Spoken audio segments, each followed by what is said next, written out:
Okay, 20 June, dis and dat information.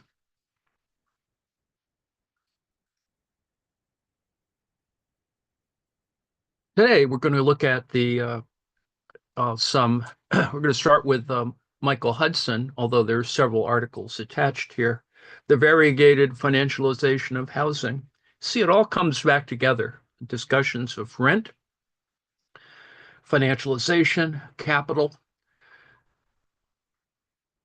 and without getting into a long thing about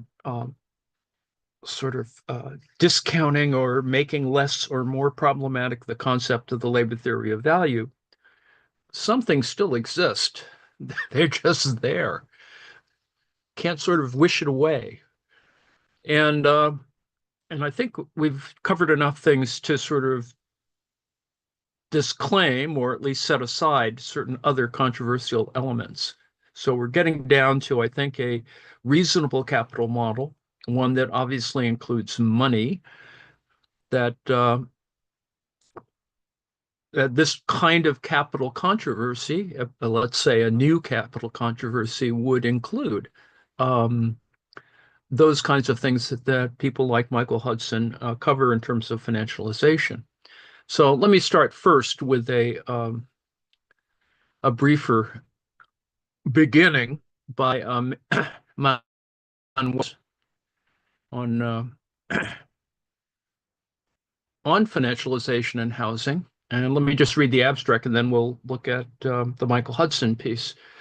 There is a small but growing literature on the financialization of housing that demonstrates how housing is a central aspect of financialization writ large. Despite the varied analyses of the financialization of housing and the importance of housing to financialization, the relations between housing and financialization remain under-researched and under-theorized, hence why I'm spending a lot of time doing this. The financialization of housing is not really a specific form of financialization, transcending, as it does, a number of different forms of financialization. Housing systems, in particular, vary widely across the globe, which implies that housing financialization will be inherently variegated, path-dependent, and uneven. In this introduction to the symposium, Albers discusses how the articles to follow contribute to the literature on the financialization of housing. Housing has entered a post-Fordist, neoliberal, and financialized regime. Increasingly, both mortgaged home ownership and subsidized rental housing are there to keep financial markets going rather than being facilitated by those markets. There is little evidence that the global financial crisis has resulted in any definancialization of housing, and that's pretty clear these days. There are common trajectories within uneven and variegated financialization rather than radically different and completely unrelated forms of housing financialization. So, it's a totalizing discourse in that sense, but, there's other matters to get at. The second article that is on the page, and might not get to till the end, but it's there for good reason. It shows the kind of state-owned enterprise approach to long-term rental apartments, LRAs, in China. And it's actually an interesting problem because it is financialized, and it also is a spatiotemporal fix. It has state entrepreneurialism, and it's got some stuff going on. And of course, I think you can see the results of it in problematic ways in the People's Republic, but and it is about capital accumulation, et cetera. The same things that we've been thinking about, the differences among that kind of great leap forward too that has occurred, sort of the post-Deng Xiaoping era approaches. So anyway, I think that not enough time or energy has been spent on that, or at least contrasting it in terms of talking about housing. Now, to go further down, we will go to the Michael Hudson article. And the reason why I've combined these things is to give you a sense that this is not, an anti-American or wholly American phenomenon. This is a clear problem, a much more generalizable problem. It's accommodated in a variety of other ways. In some countries, it's the financialization is much more self-contained or limited or class-driven or whatever. There's all kinds of other stuff, and some of which is good, some of which is hard, and which we'll see in subsequent weeks when we see, collapsing economies. All righty. Finance capitalism versus industrial capitalism. And the distinguishing between that, of course, is that industrial capitalism is the focus. Marx spent more time on it, of course, because that was the front end for capital, et cetera. What we're looking at now is the issue of rentier capitalism. And that in some ways has always been there. It's just that reconciling it, as we were looking at yesterday and on other prior days, about the difference or the relations in rent, for example, between Ricardian views of rent and Marxian views of rent and other neoliberal or neoclassical versions of rent, all of which they're not perfectly identical, but they do share family resemblance. And in fact, if one's going to build a critical model, one needs to just sort of cop to that, to say, okay, we've got to adjust to this particular thing that is described as something else in another methodology, but let us see how that fits into our assumptions, our model. And that's the empirical question. Ultimately, it's an empirical question, or at least one that allows for empiricism, let's put it that way. This is a Michael Hudson article from 2021 called Finance Capitalism versus Industrial Capitalism, the Rentier Resurgence and Takeover. This is the abstract. Marx and many of his less radical contemporary reformers saw the historical role of industrial capitalism as being to clear away the legacy of feudalism, those landlords, bankers, and monopolists extracting economic rent without producing real value. However, that reform movement failed.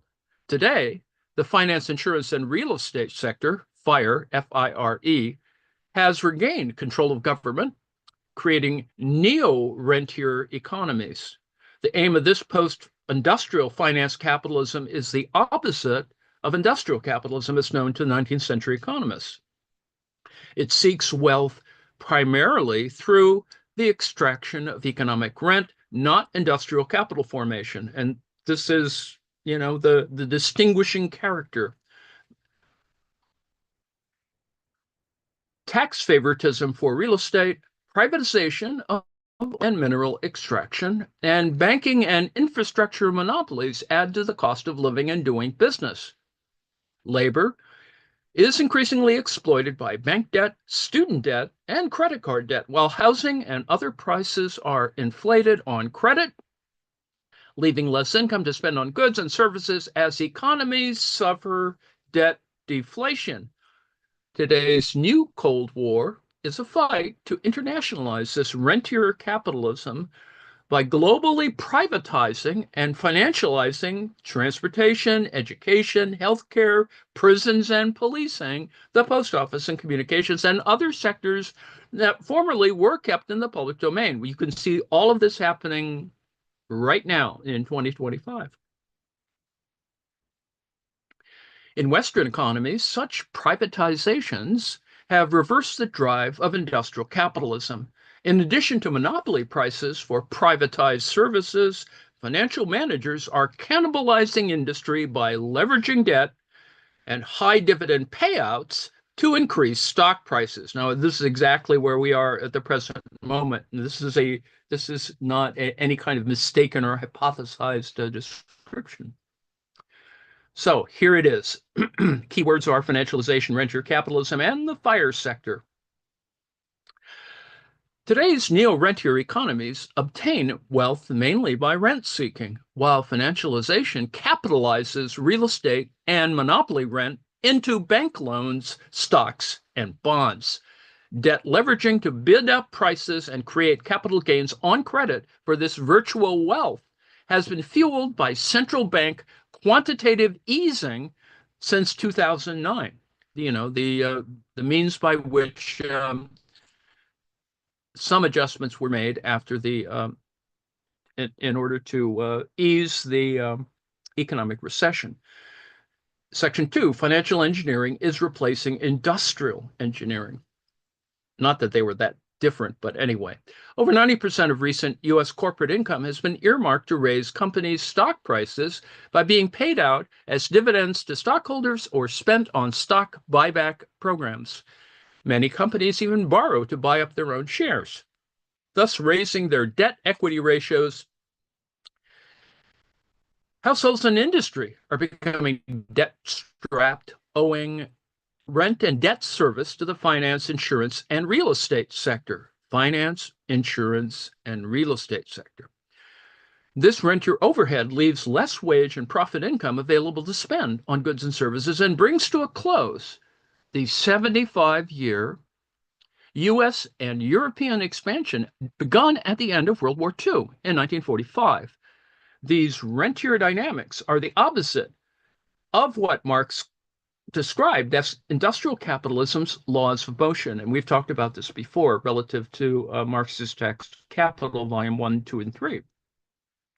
German banking was indeed financing heavy industry under Bismarck in association with the Reichsbank and military, but elsewhere, bank lending rarely has financed new tangible means of production. What promised to be a democratic and ultimately socialist dynamic has relapsed back toward feudalism and debt peonage, with the financial class today playing the role that the landlord class did in post-medieval times. Number 2, Marx's view of the historical destiny of capitalism to free economies from feudalism. The industrial capitalism that Marx described in Volume 1 of Capital is being dismantled. He saw the historical destiny of capitalism to be to free economies from the legacy of feudalism. This is the moving up the mode of the histories of modes of production. A hereditary warlord class imposing tributary land rent and usurious banking. He thought that as industrial capitalism evolved towards more enlightened management, and indeed towards socialism, it would replace predatory, usurious finance, cutting away the economically and socially unnecessary rentier income, land rent, and financial interest, and related fees for unproductive credit. Adam Smith, David Ricardo, John Stuart Mill, Joseph Proudhon, and their fellow classical economists had analyzed these phenomena, and Karl Marx, summarized their discussion in volumes 2 and 3 of Capital and his parallel theories of surplus value, dealing with economic rent and the mathematics of compound interest, that which causes debt to grow exponentially at a higher rate than the rest of the economy. However, Marx devoted Volume 1 of Capital to industrial capitalism's most obvious characteristic, the drive to make profits by investing in means of production, to employ wage labor to produce goods and services to sell at a markup over what labor was paid. In analyzing surplus value by adjusting profit rates to take account of outlays for plant, equipment, and materials, that is, the organic composition of capital, Marx described a circular flow in which capitalist employers pay wages to their workers and invest profits not paid to employees into factories and equipment. Department 1, Department 2, etc. Finance capitalism has eroded this core circulation between labor and industrial capital. Much of the Midwestern United States has been turning into a Rust Belt. Instead of the financial sector evolving to fund capital investment in manufacturing, even though, there's all this hand-waving that that's really going to happen, even though, for example, the latest Trump gold cell phone is actually made in China. Anyway, industry is being financialized, making economic gains financially, primarily by debt leverage, far outstrips profits by hiring employees to produce goods and services. It's because the costs are lower, right? You don't have to order people around, have drama, et cetera, et cetera. Capitalism's alliance of banks with industry to promote democratic political reform. Section 3. The capitalism of Marx's day still contained many financial practices surviving from feudalism, most notably a hereditary landlord class living off the land rents, most of which were spent unproductively on servants and luxuries, not to make a profit. Those rents originated from a tax. 20 years after the Norman conquest, William the Conqueror in 1086 ordered compilation of the Domesday Book to calculate the yield that could be extracted as taxes from the English land that he and his companions had seized. Later, as a result of King John's overbearing fiscal demands, the revolt of the barons of 1215 to 1217 and their Magna Carta, hence referred to in some of the many different Robin Hood narratives, and their Magna Carta enabled the leading warlords to obtain much of this rent for themselves. Marx explained that industrial capitalism was politically radical in seeking to free itself from the burden of having to support this privileged landlord class, which received income with no basis in cost value or enterprise of its own.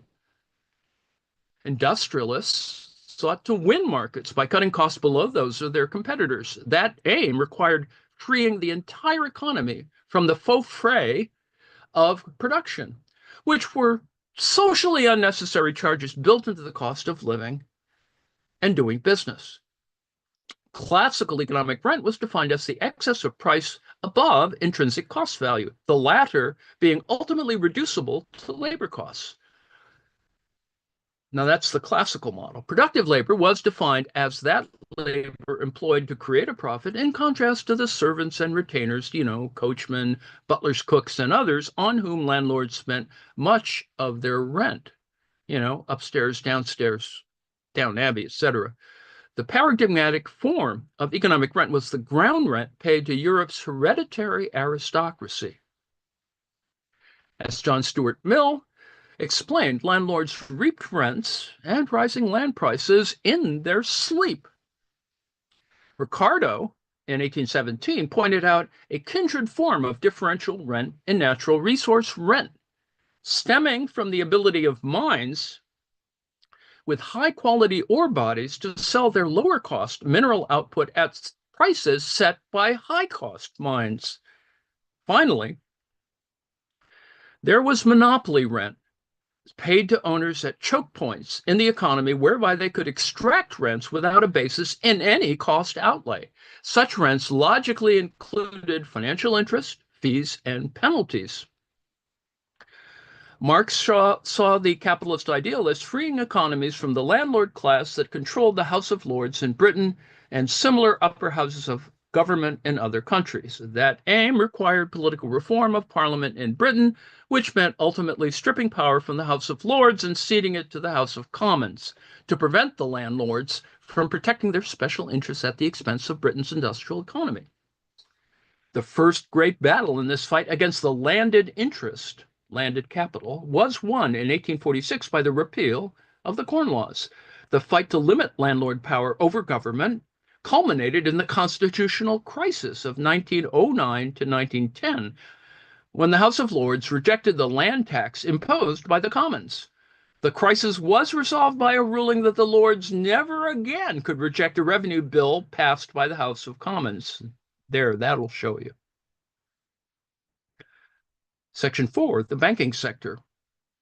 Lobbies against the real estate sector 1815 to 1846. It may seem ironic today that Britain's banking sector was wholeheartedly behind the first great fight to minimize land rent. That alliance occurred after the Napoleonic Wars ended in 1815, which ended the French blockade against British seaborne trade and reopened the British market to lower-priced grain imports. British landlords, as a result, demanded tariff protection under the Corn Laws, thereby allowing them to raise the price of food to increase the revenue and hence the capitalized rental value of their landholdings. But that rendered the economy high costs. A successful capitalist economy would have to minimize these costs in order to win foreign markets and indeed to defend its own home market. The classical idea of a free market was one free from economic rent, from rent in the form of land rent. This rent, a quasi-tax, remember we heard about that yesterday, right? A quasi-tax, quasi-rent, paid to the heirs of the warlord bands that conquered Britain in 1066 and the similar Viking bands that conquered other European realms. This rent threatened to minimize foreign trade. That possibility was a threat to Europe's banking classes, whose major market was the funding of commerce by bills of exchange. This banking class arose as Europe's economy was revived by the vast looting of monetary bullion from Constantinople by the Crusaders. Bankers were permitted a loophole to avoid Christianity's ban on charging interest by taking their return in the form of agio, a fee for transferring money from one currency to another, including from one country to another. Now, even domestic credit could use this loophole of dry exchange, charging agio on domestic transactions cloaked as foreign currency transfer, much as modern corporations use offshore banking centers today to pretend that they earn their income in tax avoidance countries that do not charge an income tax. Now, if Britain could become the industrial workshop of the world, such preeminence would prove highly beneficial in the banking class, for whom Ricardo was the parliamentary spokesman.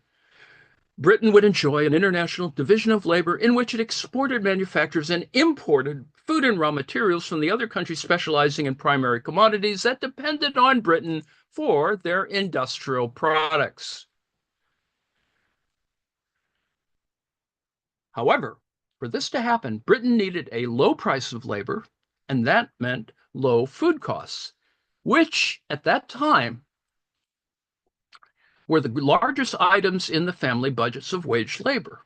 That in turn required ending the power of A, the landlord class to protect its free lunch of land rent, and B, all recipients of such unearned income. It's hard today to imagine industrialists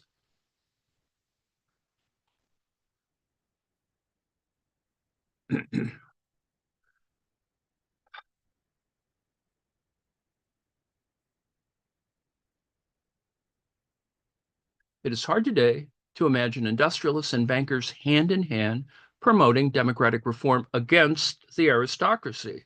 But that alliance was needed in the early 19th century.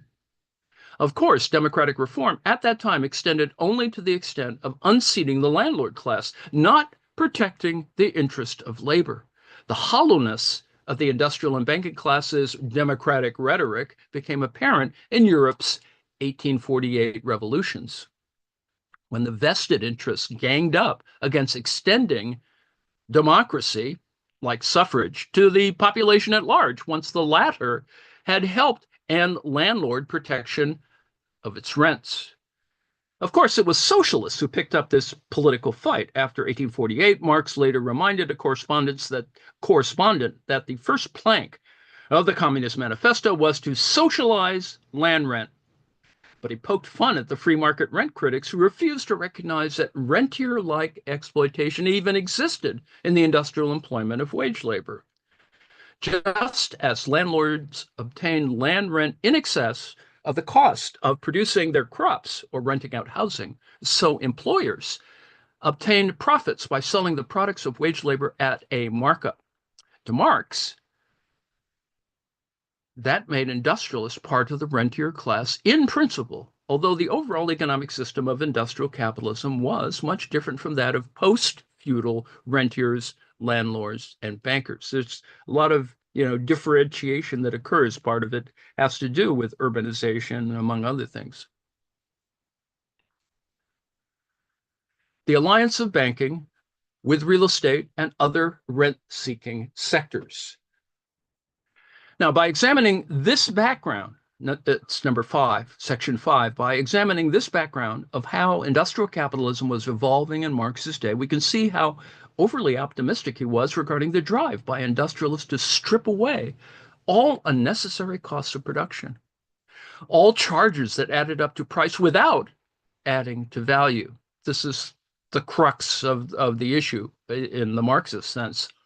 In that sense, he was fully in tune with the classical concept of free markets as markets free from land rent and other forms of rentier income. Now, today's mainstream economics has reversed this concept.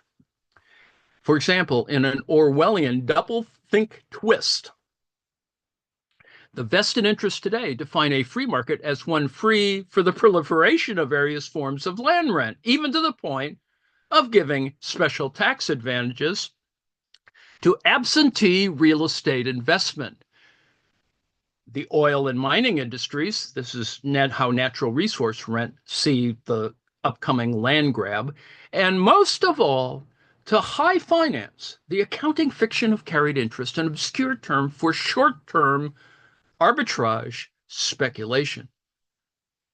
Today's world has indeed freed economies from the burden of hereditary ground rent. Almost 2/3 of American families own their own homes, although the rate of home ownership has been falling steadily since the quote-unquote Great Obama evictions that were a byproduct of the junk mortgage crisis and the Obama bank bailouts of 2009 to 2016, which lowered homeowner rates from over 68% to 62%. In Europe, home ownership rates have reached 80% in Scandinavia, and high rates characterize the entire continent.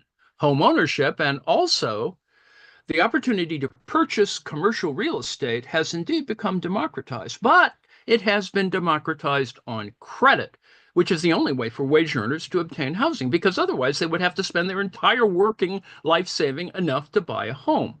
After World War II ended in 1945, banks provided the credit to purchase homes. A second.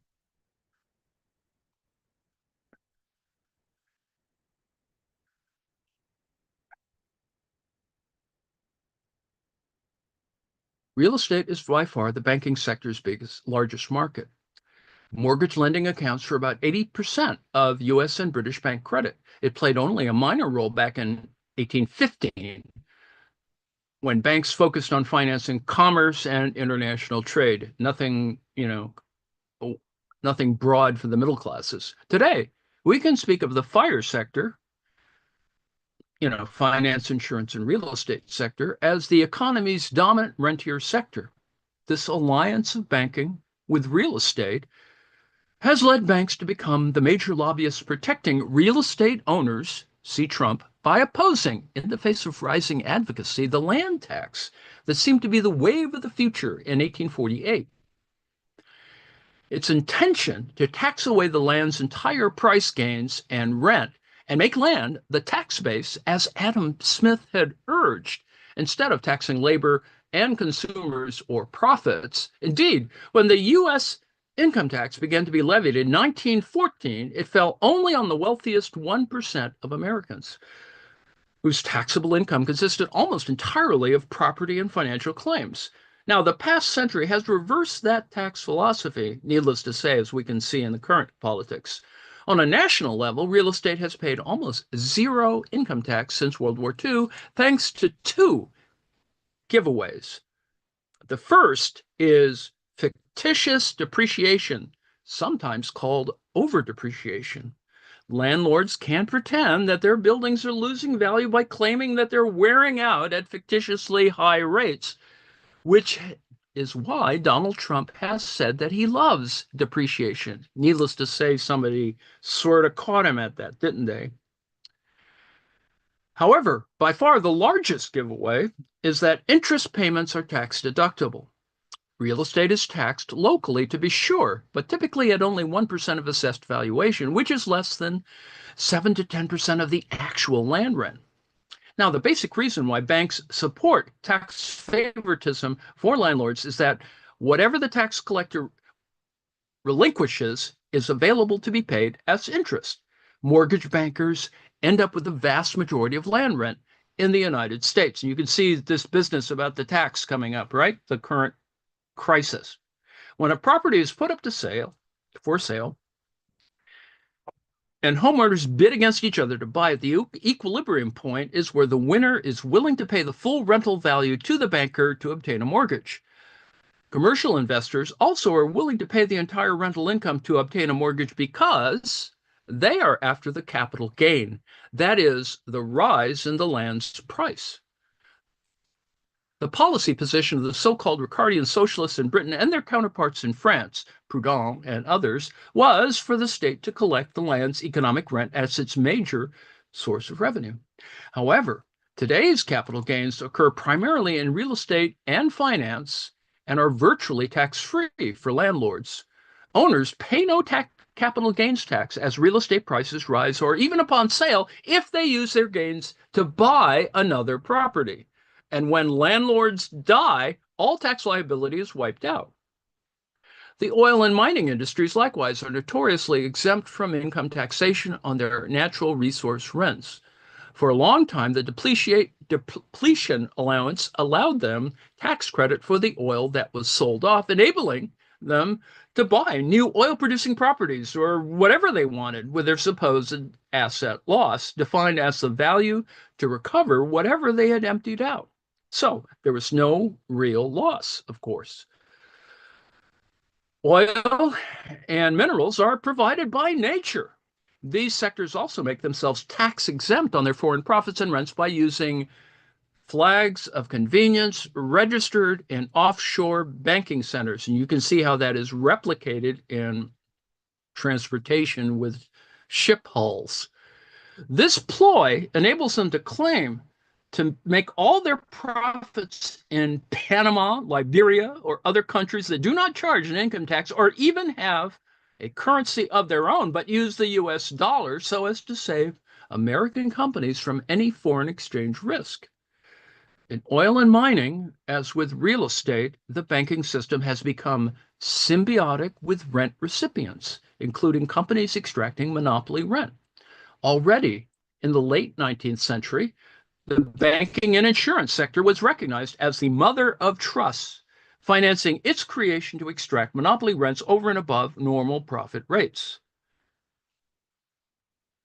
These changes have made rent extraction much more remunerative than industrial profit seeking, just the opposite of what classical economists urged and expected to be the most likely trajectory of capitalism.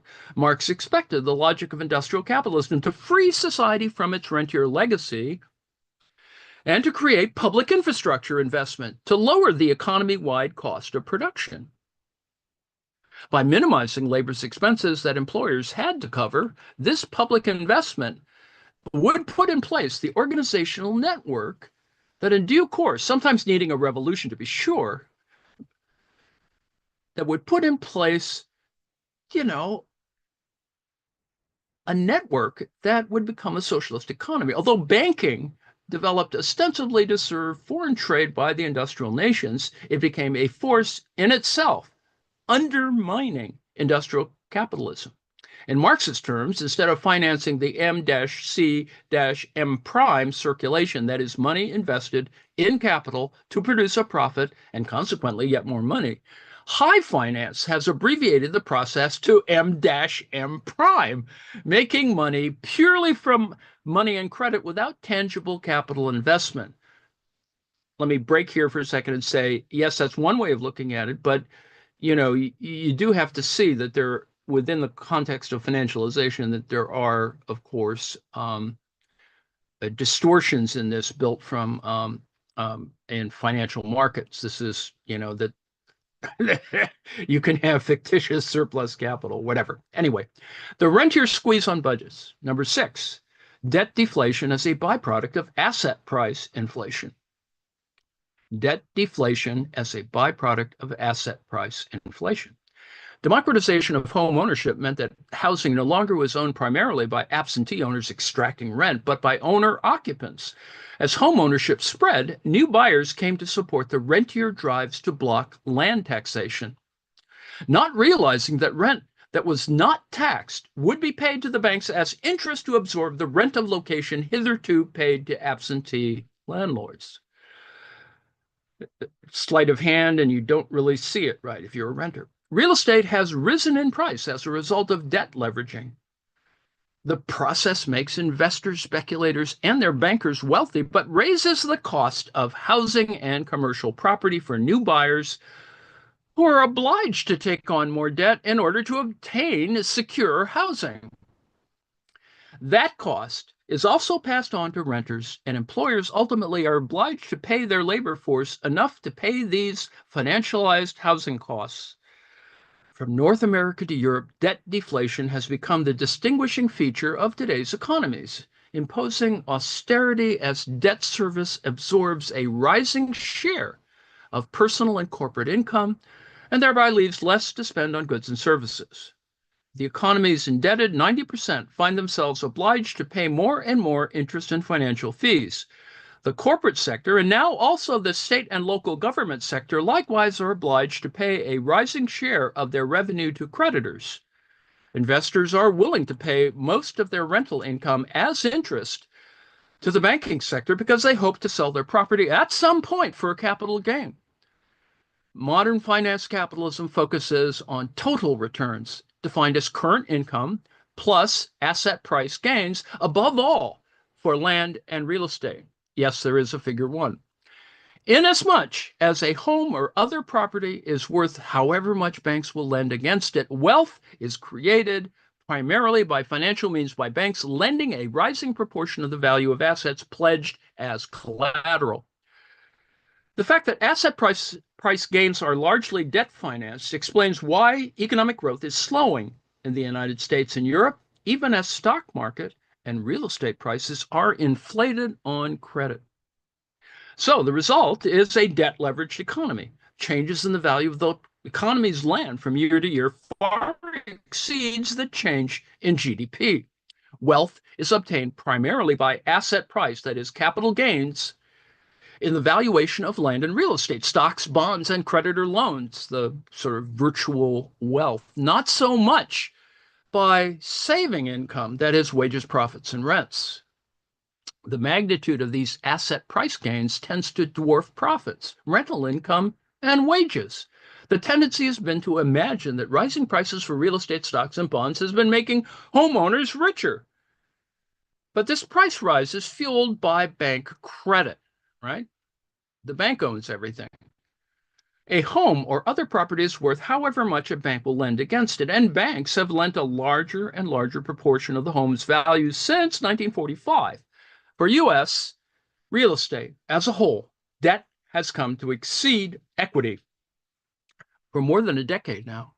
Rising real estate prices have made banks and speculators rich, but have left homeowners and commercial real estate debt strapped. The economy as a whole has suffered.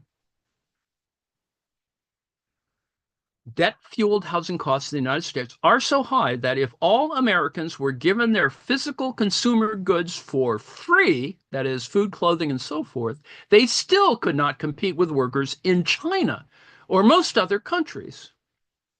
That factor is a major reason why the U.S. economy is deindustrializing.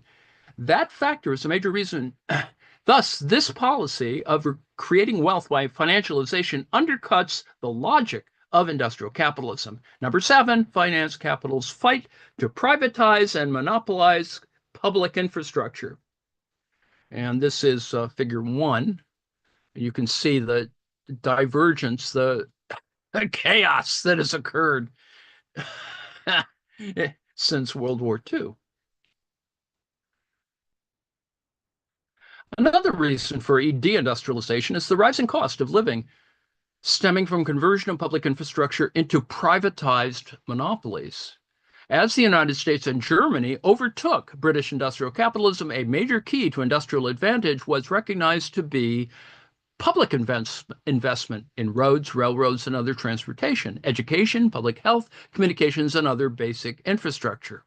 Gee, all those things somebody wants to privatize. Simon Patten, the first professor of economics at America's first business school, that is the Wharton School at Penn, defined public infrastructure as a fourth factor of production, in addition to labor capital, and land.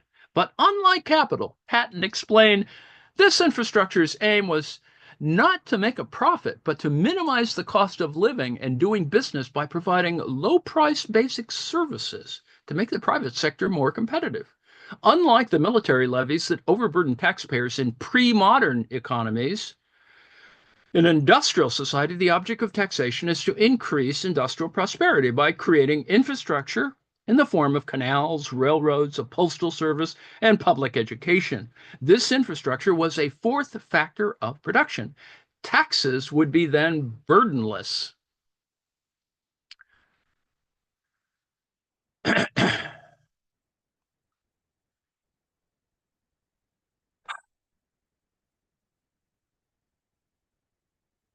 Patton explained, to the extent that they were invested in public internal improvements headed by transportation, such as the Erie Canal. The advantage of this public investment is to lower costs instead of letting privatizers impose monopoly rents in the form of access charges to basic infrastructure.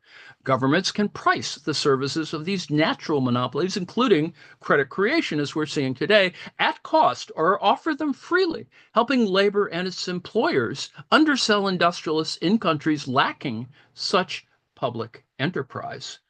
In the cities, Patton noted, public transport raises property prices and hence economic rent in the outlying periphery, similar to how the Erie Canal benefited Western farms competing with upstate New York farmers. You can see this in urbanization that becomes suburbanization at the turn of the century.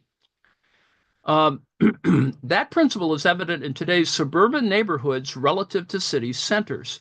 London's Tube extension along the Jubilee line and New York City's Second Avenue subway, at a cost of, $2 billion, show that underground and bus transport can be financed publicly by taxing the higher rental value created for sites along such routes.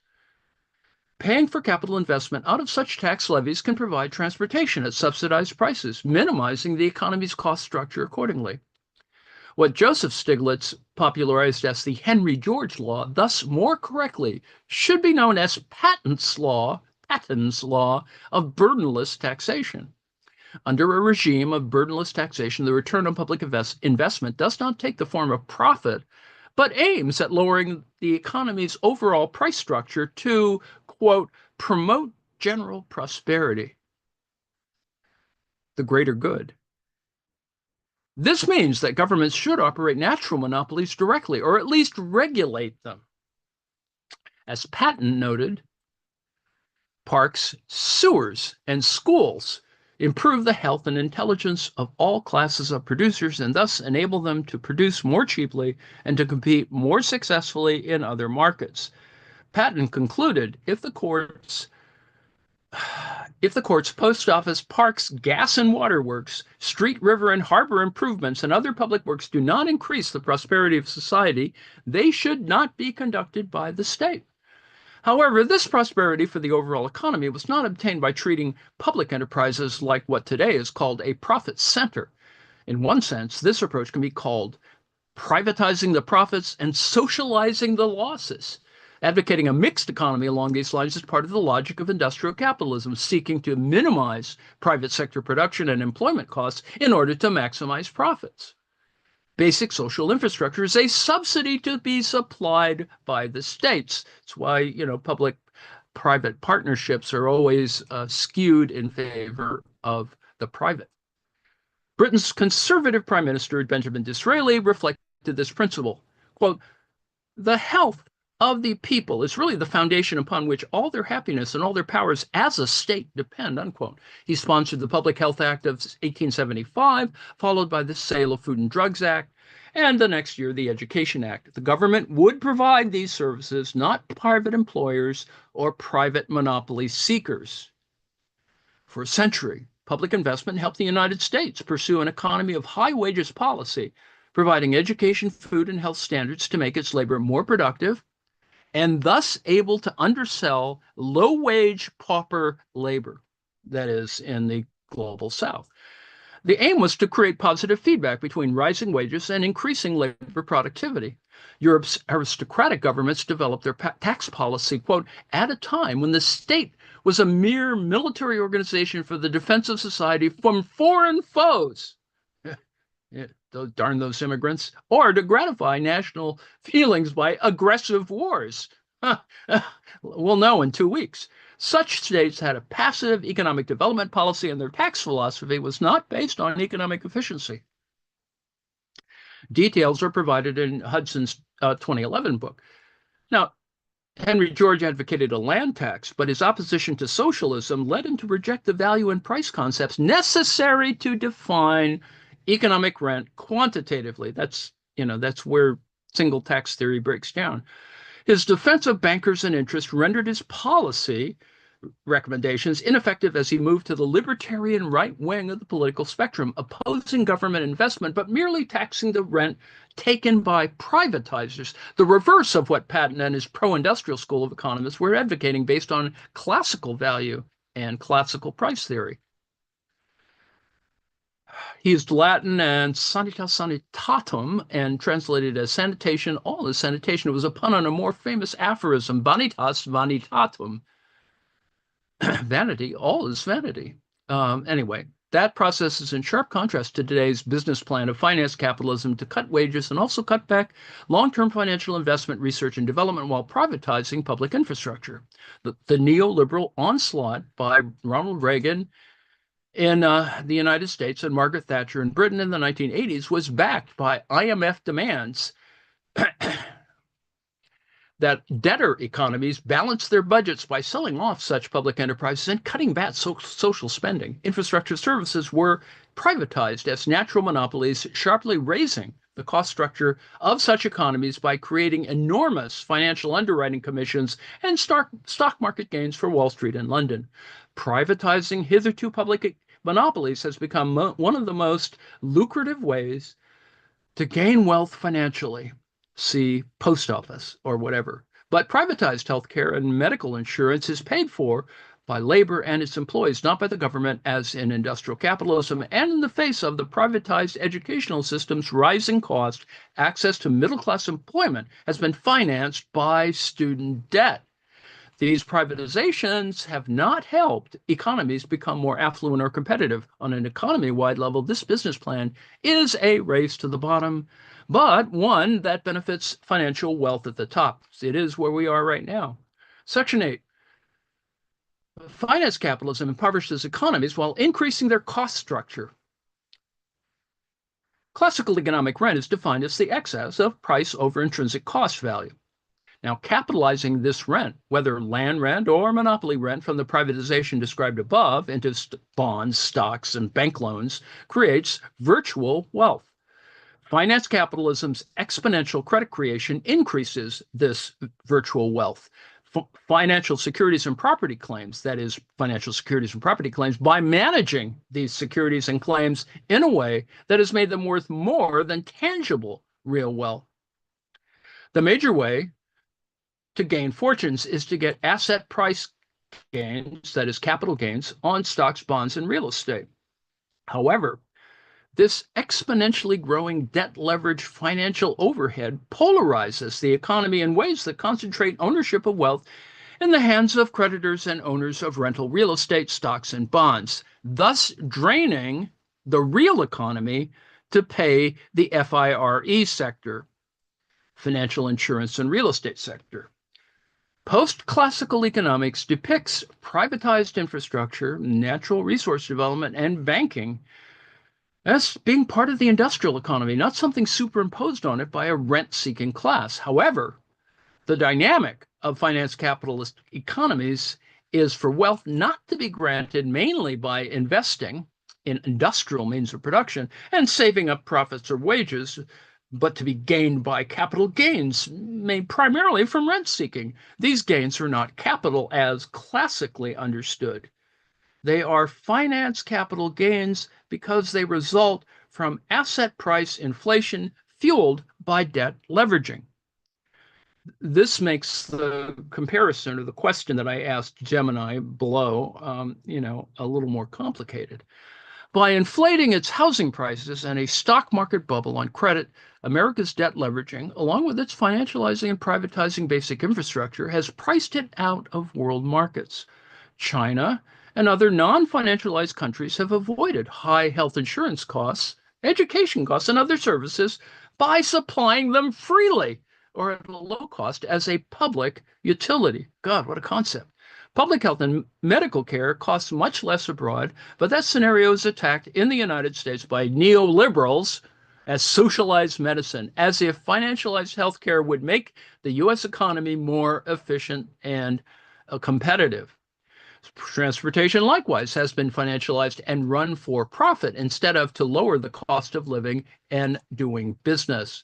One must conclude that America has chosen no longer to industrialize, but to finance its economy by economic rent, monopoly rent from information technology, banking, and speculation, and leave industry, research, and development to other countries. Even if China and other Asian countries did not exist, there is no way that America can regain its export markets or even its internal market with its current overhead debt and its privatized and financialized education, healthcare, transportation, and other basic infrastructure. The underlying problem is not competition from China, but neoliberal financialization. Finance capitalism is not industrial capitalism. It's a lapse back into debt peonage and rentier neo-feudalism. It's why Varoufakis talks about it as, techno-feudalism, right? Bankers play the role today that landlords played up through the 19th century, making fortunes without corresponding value from capital gains for real estate stocks and bonds on credit and from debt leveraging, whose carrying charges increase the economy's cost of living and doing business. Number 9, Section 9. Today's new Cold War is a fight by finance capitalism against industrial capitalism. Now, today's world is being fractured by an economic warfare over what kind of economic system it will have. So industrial capitalism is losing the fight to finance capitalism, which has become industrial capitalism's antithesis, just as industrial capitalism was the antithesis to post-feudal landlordship and predatory banking houses. In this respect, today's new Cold War is a conflict of economic systems, rather than military powers necessarily. As such, it's being fought against the dynamic of U.S. industrial capitalism as well as those of China and other economies. Thus, the struggle is domestic within the United States and Europe, as well as confrontational against, Silk Road and others. Belt and Road, that is, China, Russia, Iran, Cuba, and Venezuela, and their moves to de-dollarize their economies and reject the Washington Consensus and its dollar diplomacy. It is a fight by U.S.-centered finance capital to promote neoliberal doctrine that gives special tax privileges to rentier income, untaxing land rent, natural resource rent, monopoly rent, and the financial sector. This aim includes privatizing and financializing basic infrastructure, thereby maximizing its extraction of economic rent instead of minimizing the cost of living and doing business. The result is a war to change the character of capitalism as well as that of social democracy. So the British Labour Party, those European Social Democrats, and the U.S. Democratic Party all have jumped on the neoliberal bandwagon. Speaker Jeffries, for example, is on the side of bombing Iran. So anyway, and the U.S. They are all complicit in the austerity that has spread from the Mediterranean to America's Midwestern Rust Belt. Finance capitalism exploits labor, but via a rentier sector that also winds up cannibalizing industrial capital. This drive has become internationalized into a fight against nations that restrict the predatory dynamics of finance capital seeking to privatize and dismantle government regulatory power. This new Cold War is not merely a war being waged by finance capitalism against socialism and public ownership of the means of production. In view of the inherent dynamics of industrial capitalism, requiring strong state regulatory and taxing power to check the intrusiveness of finance capital, this post-industrial global conflict is between socialism, evolving out of industrial capitalism, and fascism, defined as a rentier reaction to mobilize government to roll back social democracy, although that DEI crap, right? And restore control to the rentier financial and monopoly classes. The old Cold War was a fight against communism.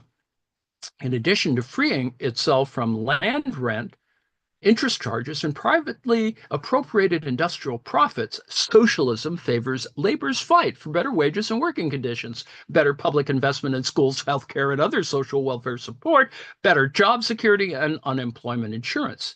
Now, all these reforms would cut into the profits of employers. Lower profits mean lower stock market prices and therefore fewer finance capital gains. The aim of finance capitalism is not to become a more productive economy by producing goods and selling them at a lower cost than competitors. What might appear at first sight to be international economic rivalry and jealousy between the United States and China is thus best seen as a fight between economic systems, that of finance capitalism versus that of a civilization trying to free itself from rentier privileges and submission to creditors through a more social philosophy of government empowered to check private interests when they act selfishly and injure society at large. The enemy in this new Cold War is not merely socialist government, but government itself, except to the extent that it can be brought under the control of high finance to promote the neoliberal rentier agenda. The most blatant example is the TPP, the Trans-Pacific Partnership's proposal to create investor-state dispute settlement courts in which corporations can win compensation for profits that will be reduced by public laws enacted to prevent environmental pollution or consumer injury, with corporate appointed judges empowered to set the compensation. So in between this and what is described as Table 1 describes the differences between capitalisms, the aims of industrial capitalism versus the aims of finance capitalism. And it's really an interesting comparison. And if you take a look at the current historical situation, that's kind of what's going on. And this is essentially the boiling down of this little article into all of the basic arguments of one versus the other. Now, the fact is, of course, that the economy is a combination, but it is problematic because, as we saw in 2008, it can get out of control. This radical limitation on public lawmaking power reverses the democratic political revolution of the 19th century that replaced the House of Lords and other upper houses controlled by the hereditary aristocracy with more representative legislators. Behind corporations stand their creditors, seeking to free them from any public regulations that would impair corporate profits and thus ability to sustain debt service. The implicit aim is to create a corporate state, replacing elected houses of government with central banks, the Fed, the U.S. Federal Reserve, and the European Central Bank, along with external pressure from the International Monetary Fund and World Bank. Note, of course, that's what Trump would love to do, because he said, well, maybe I can appoint myself, head of the Fed, which is just, I mean, it's the same kind of weird thinking that, he wanted his daughter to be head of the International Monetary Fund. Anyway, the result is a cosmopolitan financial oligarchy. That shift of economic planning and regulation to the rentier financial and monopoly classes reverses democratic government power. Lacking foreign affluence, The U.S. corporate state promotes employment by a military buildup and public infrastructure spending, most of which is turned over to insiders to privatize into rent-seeking monopolies and sinecures.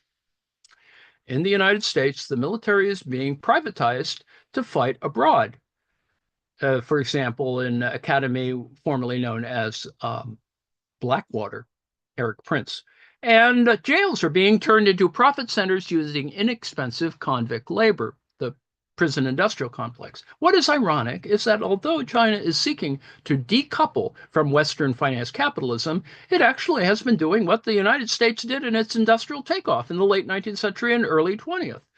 As a socialist economy, China has aimed at what industrial capitalism was expected to achieve, freeing its economy from rentier income, that is, landlordship and usurious banking, largely by a progressive income tax policy falling mainly on rentier income. Above all, China has kept banking in the public domain. Keeping money and credit creation public instead of privatizing it is the most important step to keep down the cost of living and business. China has been able to avoid a debt crisis by forgiving debts instead of closing down indebted enterprises deemed to be in the public interest. In these respects, it is socialist China that is achieving the outcome that industrial capitalism initially was expected to achieve in the West. Now, you can argue about this, but the fact is, yes, they created a small, one could assume a kind of token stock market, and there are private banks, but this is it is mainly about state-owned enterprise in China. Number 10, summary. Finance capital as rent seeking. The transformation of economic theory under today's finance capitalism has reversed the progressive and indeed radical thrust of the classical political economy that evolved into Marxism. Post-classical theory depicts the financial and other rentier sectors as an intrinsic part of the industrial economy. That's what we were talking about yesterday in terms of sort of intrinsic assumptions built into rent. Today's national income and GDP accounting formats are compiled in keeping with this anti-classical reaction, depicting the FIRE sector and its allied rent-seeking sectors as an addition to national income, not a subtrahend. Interest, rents, and monopoly prices all are counted as earnings, as if income is earned as intrinsic parts of industrial capitalism, not predatory extraction as overhead property and financial claims. So Marx is still here or there.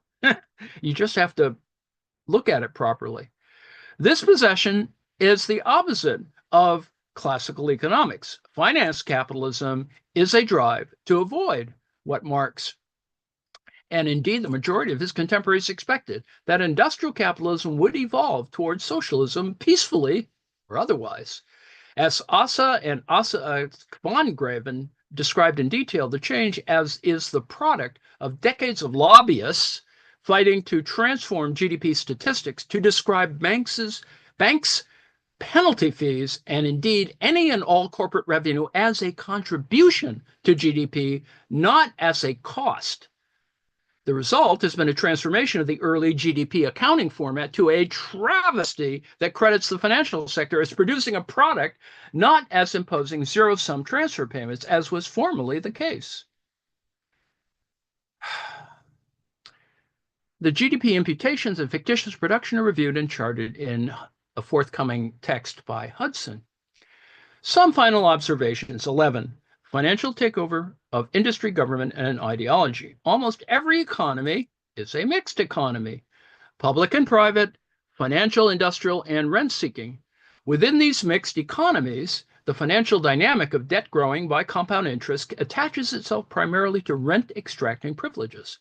Turning rent-seeking into a flow of interest payments leads the financial sector to protect them ideologically, politically, and, yes, academically. These dynamics are different from those of industrial capitalism and indeed undercut the industrial economy by diverting income from it to pay the financial sector and its rentier clients. One expression of this inherent antagonism is the time frame. Industrial capitalism requires long-term planning to develop a product make a marketing plan, and undertake research and development to keep undercutting competitors. The basic dynamic is M-C-M prime. That is, capital is invested in building factories and other means of production, employing labor to sell its products, commodities, at a profit, M prime. Finance capitalism abbreviates this to an M-M prime, making money purely financial by charging interest and making capital gains. The financial mode of wealth creation is measured by the valuations of real estate stocks and bonds. This valuation was long based on capitalizing their flow of revenue, that is, the rents and profits at the going rate of interest, but is now based almost entirely on capital gains as the major source of total returns. In taking over industrial companies, financial managers focus on the short run because their salary and bonuses are based on the current year's performance. And this is, Hudson talked about this elsewhere on his evaluation of the financial crisis. The performance in question is stock market performance. Stock prices have largely become independent from sales volume and profits now that they are enhanced by corporations typically paying out some 92% of their revenue in dividends and stock buybacks. And this is important, and I advise that you read, Lazanik's work on this. This is the classic literature in this in the post-war period. Even more destructively, private capital has created a new process, M-debt-M prime. Mensa, Michael and Schmaltz calculated that over 40% of firms that make payouts also raise capital during the same year, resulting in 31% of aggregate share repurchases and dividends being externally financed primarily with debt. This process has made the corporate sector financially fragile, above all the airline industry in the wake of the COVID crisis. Although the subject deserves more thorough elaboration than can be given here, the journalist Matt Stoller, summarized in popular terms, the essential business plan of private equity. Financial engineers raise large amounts of money and borrow even more to buy firms and loot them. These kinds of private equity barons aren't specialists who help finance useful products and services. They do cookie-cutter deals targeting firms they believe have market power to raise prices, who can lay off workers or sell assets, stripping assets, and or have some sort of legal loophole advantage. Yes, often they will destroy the underlying business. The giants of the industry, from Blackstone to Apollo, are the children of 1980s junk bond king and fraudster Michael Milken. They are essentially supersized mobsters. The classic description of this looting for profit process is presented by George Akerlof and Paul Romer in 1993. Firms have an incentive to go broke for profit at society's expense, to loot instead of to go for broke, to gamble on success. Bankruptcy for profit will occur if poor accounting, lax regulation, or low penalties for abuse give owners an incentive to pay themselves more than their firms are worth and then default on their debt obligations. The fact that paper gains from stock prices can be wiped out when financial storms occur makes financial capitalism less resilient than the industrial base of tangible capital investment that remains in place. The United States has painted its economy into a corner through deindustrializing by replacing tangible capital formation with virtual wealth, that is, placing financial claims on income and tangible assets. Since 2009, and especially since the COVID crisis of 2020, its economy has been suffering through what is called a K-shaped recovery. The stock and bond markets have reached all-time highs to benefit the wealthiest families, but the real economy of production and consumption, GDP, and employment has declined for the non-rentier sector, that is, the economy at large. Now, how do we explain this disparity, if not by recognizing that different dynamics and laws of motion are at work? Gains in wealth increasingly take the form of a rising valuation of rentier financial and property claims on the real economy's assets and income, headed by rent extraction rights, not means of production. Finance capitalism of this sort can survive only by drawing in exponentially increasing gains from outside the system, either by central bank money creation, quantitative easing, or by financializing foreign economies, privatizing them to replace low-priced public infrastructure services with rent-seeking monopolies that issue bonds and stocks, largely financed by dollar-based credits seeking capital gains. Now, the problem with this financial imperialism, yes, it is imperialism, is that it makes client-host economies, client/host economies, as high cost as their U.S. and other sponsors in the world financial sectors. You could actually describe that in certain North-South relations. All economic systems seek to internationalize themselves and extend their rule throughout the world. Today's revived Cold War should be understood as a fight between what kind of economic system the world will have. Finance capitalism is fighting against nations that restrict its intrusive dynamics and sponsorship of privatization and dismantling of public regulatory power. Unlike industrial capitalism, the rentier aim is not to become a more productive economy by producing goods and selling them at a lower cost than competitors. Department 2. Finance capitalism's dynamics are globalist, seeking to use international organizations like the IMF, NATO, the World Bank, and U.S. designated trade and investment sanctions to overrule national governments that are not controlled by the rentier classes. The aim is to make all economies into finance capitalist layers of hereditary privilege, imposing austere anti-labor policies to squeeze a dollarized surplus. Industrial capitalism's resistance to this international pressure is necessarily nationalist because it needs state subsidy and laws to tax and regulate the FIRE sector, finance and insurance and real estate. However, it is losing the fight to finance capitalism, which is turning into its nemesis, just as industrial capitalism was the nemesis of post-feudal landlordship and predatory banking.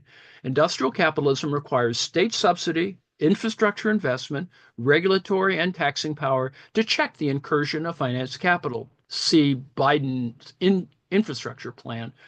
The resulting global conflict is between socialism, that is the natural evolution of industrial capitalism, and a pro-rentier fascism, a state-financed capitalist reaction against socialism's mobilization of state power to roll back the post-feudal rentier interests. Underlying today's rivalry felt by the United States against China is thus a clash of economic systems. The real conflict is not so much America versus China, but finance capitalism versus industrial state capitalism/socialism. At stake is whether the state will support financialization benefiting the rentier class or build up the industrial economy and overall prosperity. Apart from their time frame, the other major contrast between finance capitalism and industrial capitalism is the role of government, ultimately of politics, right? Industrial capitalism wants government to help socialize the costs by subsidizing infrastructure services, lowering the cost of living, and hence the minimum wage leaves more profits to be privatized.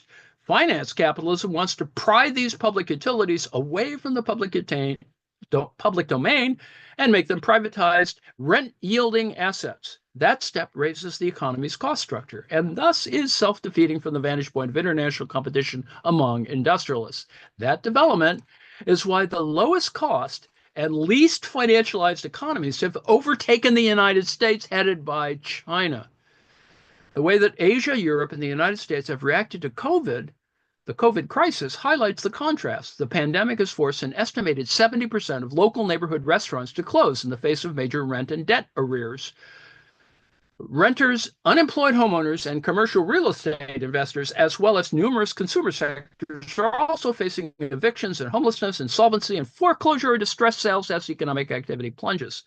Less widely noted is how the pandemic has led the Federal Reserve to subsidize the polarization and monopolization of the U.S. economy by making credit available at only a fraction of 1% to banks, private equity funds, and the nation's largest corporations, helping them gobble up small and medium-sized businesses in distress. For a decade after the Obama bank fraud bailout in 2009, the Fed described its purpose as being to keep the banking system liquid and avoid damage to its bondholders, stockholders, and large depositors. The Fed infused the commercial banking system with enough lending power to support bond and stock prices. Liquidity was injected into the banking system by buying governmental securities, as was normal. But after the COVID virus hit in March 2020, the Fed began to buy corporate debt for the first time, including junk bonds. Former FDIC head Sheila Bair and Treasury economist Lawrence Goodman noted that the Federal Reserve bought the bonds of fallen angels who sank to junk status during the pandemic as a result of having indulged in overleveraged borrowing to pay out dividends and buy their own shares. Baer and Goodman further noted that Congress considered limiting companies from using the proceeds of the bonds being bought for outsized executive compensation or shareholder distributions at the time it approved the facilities, but made no attempt to deter companies from doing this, and that Cisco used the money to pay dividends to its shareholders while laying off a third of its workforce, just kind of what's happening now. A House committee report found that companies benefiting from the facilities laid off more than 1 million workers from March to September. This is kind of what's going on now. Baer and Goodman concluded that there's little evidence that the Fed's corporate debt buyout benefited society, just the opposite. The Fed's action created a further unfair opportunity for large corporations to get even bigger by purchasing competitors with government-subsidized credit. The result, Baer and Goodman accused, is transforming the economy's political shape. The serial market bailouts by monetary authorities, first the banking system in 2008, and now the entire business world amid the pandemic, has been a greater threat to destroy capitalism than Bernie Sanders. The Fed's super low interest rates have favored the equity of large companies over their smaller counterparts, concentrating control of the economy in the hands of firms with the largest access to such credit. Smaller companies are the primary source of job creation and innovation, but do not have access to the almost free credit enjoyed by banks and their largest customers. As a result, the financial sector remains the mother of trust, concentrating financial and corporate wealth by financing a gobbling up of smaller companies by giant companies to monopolize the debt and bailout market. The result of this financialized big fish eat little fish concentration is a modern-day version of fascism's corporate state. Radhika Desai named it creditocracy, rule by the institutions in control of credit. It's an economic system in which central banks take over economic policy from elected political bodies and the Treasury, thereby completing the process of privatizing economy-wide control. So anyway, there's author's note and et cetera, et cetera. So yes, we got to the end. I will somehow